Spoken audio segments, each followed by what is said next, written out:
আসসালামু আলাইকুম সম্মানিত দর্শকবৃন্দ, কি অবস্থা, কেমন আছেন সবাই? আশা করছি সবাই ভালো আছেন। আপনাদের সকলকে আমন্ত্রণ জানাচ্ছি বন্ধুরা নতুন আরেকটি ভিডিওতে।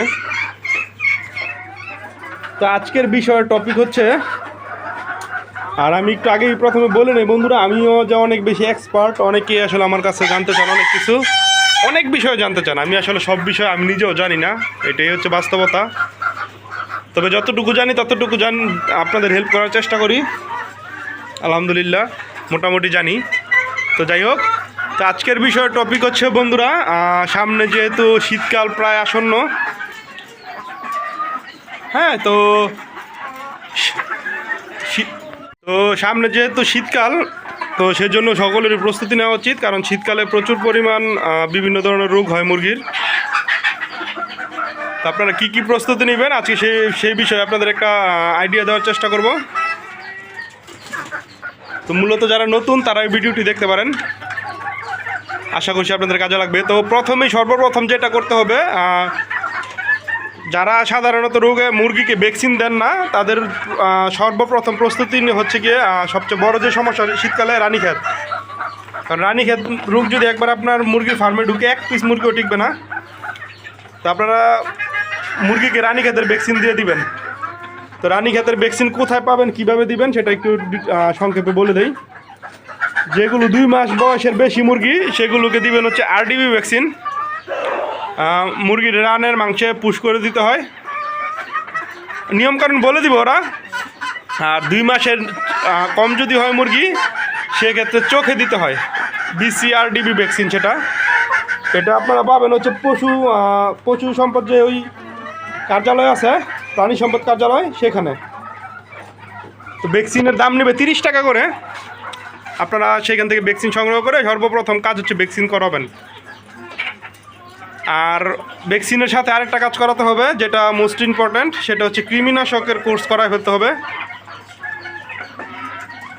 তো আপনারা এই যে আমিও এখানে ছবি দিয়ে দিলাম রানীক্ষেতের ভ্যাকসিনের। আপনারা এই যে এখানে স্ক্রিনে ছবি দেখতে পাচ্ছেন, এটা হচ্ছে রানীক্ষেতের ভ্যাকসিন। এটা আপনারা সরকারি অফিস থেকে সংগ্রহ করবেন, সরকারি এটা ভালো। আর কৃমির ওষুধের যারা বিভিন্ন ধরনের ওষুধ আছে কৃমির, আপনারা যেটা ভালো সেটা দিতে পারেন, সবগুলোই মোটামুটি ভালো। আর কৃমিরও কোর্স করানোর পরে মুরগিকে লিভার টনিক দিবেন। অবশ্যই কৃমির কোর্স করানোর পরে 4 থেকে 5 দিন মুরগিকে লিভার টনিক দিবেন।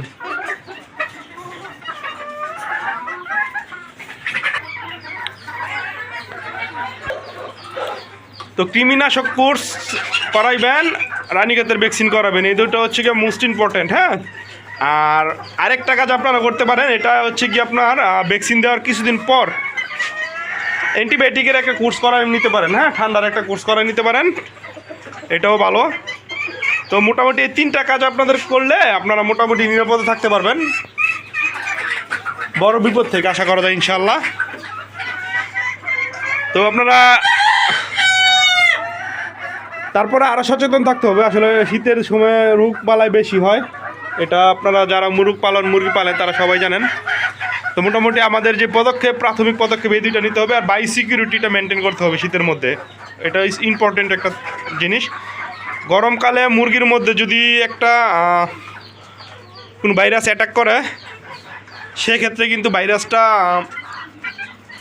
ক্ষতিটা কম করে। হ্যাঁ, আর গরমকালে মুরগির ওষুধ খুব কম হয়, কমন ওষুধ হচ্ছে ঠান্ডা।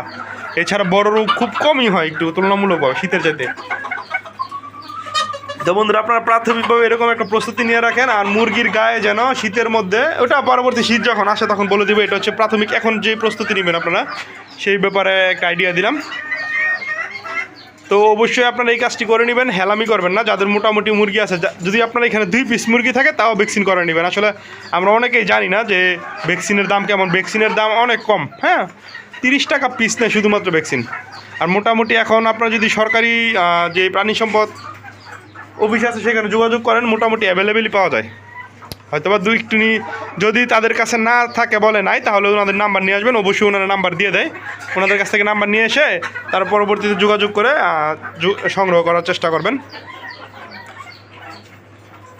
তো এই ছিল বন্ধুরা আজকের ভিডিওটি, ছোট্ট একটি পরামর্শ আপনাদের জন্য। আশা করছি আপনাদের ভিডিওটি কাজে আসবে ইনশাল্লাহ। আর যদি আমার চ্যানেলের ভিডিও আপনাদের ভালো লেগে থাকে তাহলে অবশ্যই আমার চ্যানেলটি সাবস্ক্রাইব করে লাইক এবং শেয়ার করতে পারেন, অন্য কাউকে যেন অন্য কারো চোখে পড়ে সেজন্য শেয়ার দিতে পারেন। তা আপনারা সকলেই ভালো থাকবেন বন্ধুরা, সুস্থ থাকবেন। দোয়া রইল সকলের জন্য, আমার জন্য দোয়া করবেন, আমার মুরগির জন্য সকলে দোয়া করবেন। ধন্যবাদ সবাইকে, আসসালামু আলাইকুম।